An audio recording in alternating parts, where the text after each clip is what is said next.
अटल बिहारी वाजपेयी भारत के भूतपूर्व प्रधानमंत्री। उन्होंने एक बात बड़ी अच्छी कही है कि ये तर्पण की भूमि है, ये अर्पण की भूमि है। तो उन्होंने इस बात का जिक्र किया कि बोले महमूद गजनवी ने महमूद भारत पर 17 बार आक्रमण किया। वहां के मंदिर ढोल बजाते रह गए, शांति प्रिय लोग थे और शांति प्रिय लोगों को महमूद गजनवी जब भी अपने आदमियों को भेजता था और वो खुद आता था, लूट लूट के लेके जाता था। बोले मेरी भी इच्छा हुई वो जगह देखने की, तो लोगों ने बताया कि वहां पर ना तो कोई बड़ा सा मंदिर है, ना ही वहां पे कोई होटल है, ना ही कोई रिसोर्ट है, ना ही कोई संसाधन है। फिर भी उस इंसान की देखने की इच्छा हुई कि वो कौन सी जगह है जिसमें महमूद गजनवी ने आकर के 14 बार लूटा।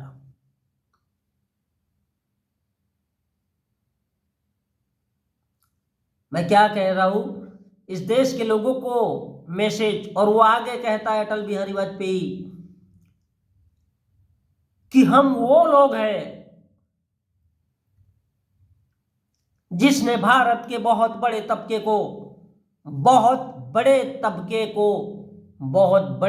को गुलाम बना के रखा हुआ है।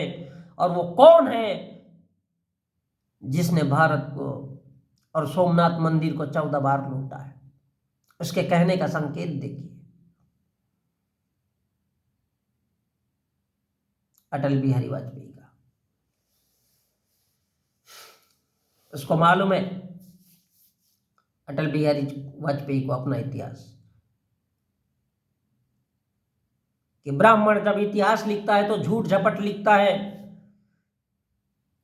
सिर्फ इसलिए लिखता है कि वो इस देश पर राज कर सके, क्योंकि उसको मालूम है कि धर्म कुछ नहीं है, धर्म सिर्फ राजनीति है।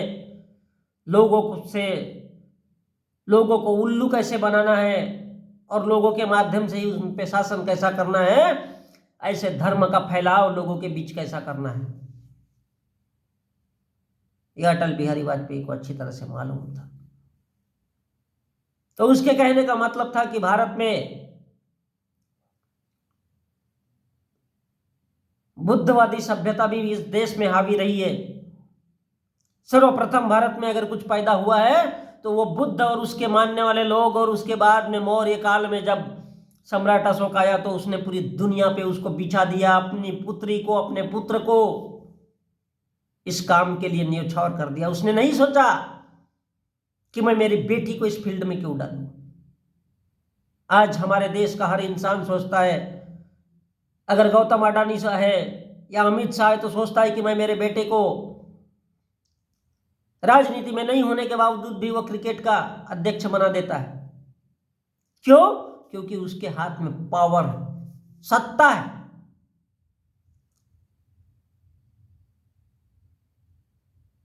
भारत में जब बुद्ध ने अपने विचार फैलाए तब लोगों ने भारत को सोने की चिड़िया कहा। सम्राट अशोक ने जब अपना शासन दिखाया, जहां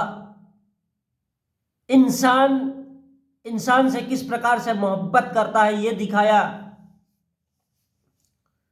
तो अटल बिहारी वाजपेयी ने इस बात को समझाया कि बोले हमने उन लोगों के और उनके मानने वाले, उनके चाहने वाले, बुद्ध के चाहने वाले, बुद्ध के मानने वाले, ऐसे बड़े से बड़े साम्राज्य को तहस नहस करके भारत में हमने हिंदुइज्म डाला, हमने ब्राह्मणिज्म डाला, और इस देश के पूरे देश के सबसे बड़े तबके को हमने गुलाम बना के रखा हुआ है।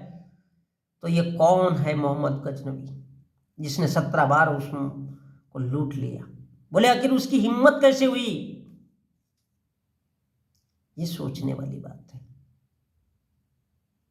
भारत के लोग सम्राट अशोक और बुद्ध के मानने वाले हैं, बावजूद इसके इस देश में हिंदुइज्म चल रहा है, तो वो किस बदौलत?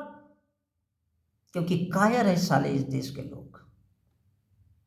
इस देश का ओबीसी जो एक बैल समाज है, जो एक बैल से भी गया गुजरा जानवरीय समाज है, जिसको कभी कोई समझा नहीं सकता, कोई बता नहीं सकता। और इसलिए ब्राह्मणों ने भारत के ओबीसी हो, एससी हो या एसटी हो, इनकी जमीनें छीन ली थी, बावजूद इसके कि ये इस देश के मूल निवासी है, इस देश के असली हकदार हैं।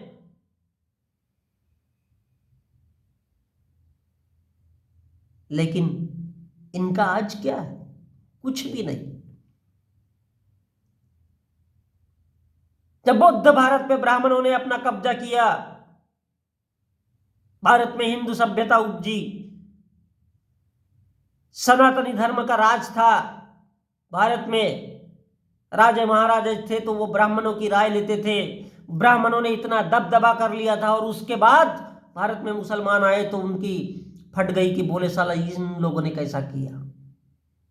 अब वो वही नफरत का बीज इस देश के लोगों को दिखाना चाहते, बताना चाहते, समझाना चाहते। और मोहन भागवत किस तरह से इस देश में इस जंग को छेड़ते रहता है, इस देश में चलाते रहता है। इस देश के तमाम संगठन, हजारों लाखों संगठन है। अगर युवाओं में भेजना है तो फिर एबीवीपी काम करता है उसका गुंडा मवाली के रूप में।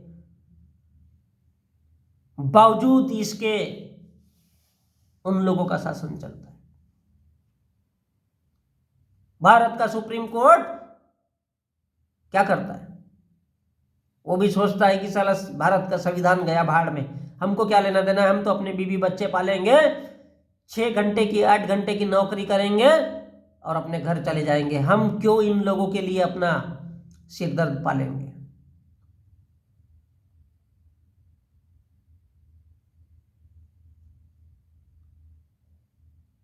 क्योंकि भारत की जनता क्या है? जानवर है, इसलिए इनको गोली मारो। भारत के नेता कहते हैं। और अटल बिहारी वाजपेयी ने यह बात समझाई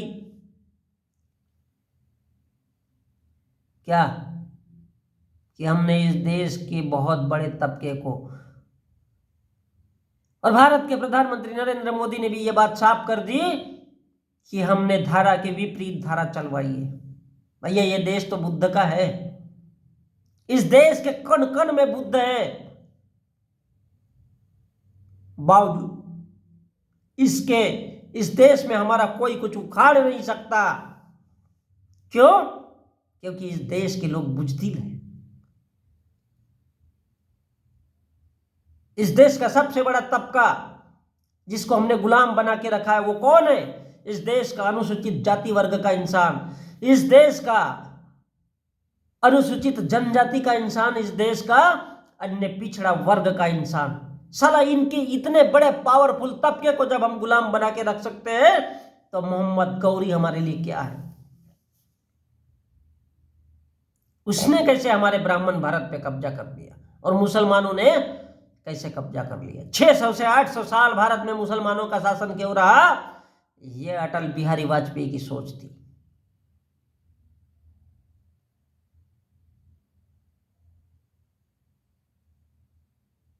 क्या भारत वास्तव में आज आजादी का अमृत महोत्सव मना सकता है? मना सकता है, क्योंकि उसको मालूम है कि भारत के लोग साले जिंदा लाशें हैं, मुर्दा लाशें हैं, और जो लाश होती है उसके ऊपर कोई भी बड़ा आसानी से चलता है। जो लाशों के ढेर पर नाचे उसी को तांडव कहा जाता है। जो नफरत फैला जा सके उसी को ब्राह्मणवाद कहा जाता है। जो झूठ को सच में तब्दील कर सके उसको ब्राह्मणवाद कहा जाता है। जो झूठ को सच में तब्दील कर सके उसको सनातन कहा जाता है। क्यों? क्योंकि जिसके हाथ में लाठी भैंस उसी की होती है। क्योंकि भैंस सिर्फ लाठी को डरती है, इसलिए भारत के साधु संत अपने पास में भारत की कोर्ट से, भारत की सरकारों से परमिशन लेकर के बंदूकें रखते हैं, शस्त्र रखते हैं और झूठे मूठे ग्रंथ भी रखते हैं ताकि दोनों का अध्ययन कर सके। और अगर भारत में भारत का संविधान है तो ये क्या है? भारत में अगर भारत का संविधान है तो उसको किस तरह से समाप्त करना है, इसका अगर सबसे ज्यादा अध्ययन करता है तो फिर उसको भारत का मोहन भागवत समझाता है कि भारत के हर मस्जिद में जाने की आवश्यकता नहीं है, आवश्यकता है लेकिन कुछ मस्जिद में जाकर के ही उसकी पूर्ति की जाए। उसको आकर के बीच में बोलना पड़ता है। वो किस लिए बोल रहा है? उसको मालूम है कि इस देश के लोग थोड़े से भी अगर बिगड़ने लगे, कुछ बोलने लगे तो चलो फिर मैं मैदान में उतर जाता हूं, थोड़ा सा शांति करवा लेता हूं और मैं मस्जिद में चला जाता हूं। ये क्या है? एक नौटंकी है। और इसलिए जिस देश में उस देश की जनता अगर बुजदिल है, अगर कायर है, अगर मरे हुए लोग हैं तो उस देश का कभी भला नहीं हो सकता। उस देश के उन लोगों को अपनी आत्महत्याएं कर लेनी चाहिए जो अपने ही देश के संविधान या कानून या जो भी सिस्टम है उसके प्रति, अपने अधिकारों के प्रति जागृत नहीं हो सकते, तो उनका मर जाना ही अच्छा है। इसलिए मैं 140 करोड़ भारत की जनता से कहना चाहता हूं, अपने अपने घरों में फांसी के फंदे तैयार करो और आत्महत्या करके मर जाओ। इस भारत की धरती पर और भी बोझ मत बढ़ाओ, क्योंकि तुम्हें जीने का कोई अधिकार नहीं है। तुम्हें जीने का कोई अधिकार नहीं है क्योंकि तुम इंसान नहीं, जानवर हो। अगर जानवरी जीवन जीना चाहते हो तो उससे अच्छा है मर जाओ। और इसलिए यही सोच करके भारत के अटल बिहारी वाजपेयी ने कहा था कि हमने इस देश के बहुत बड़े तबके को गुलाम बना के रखा हुआ है, दबा के रखा हुआ है।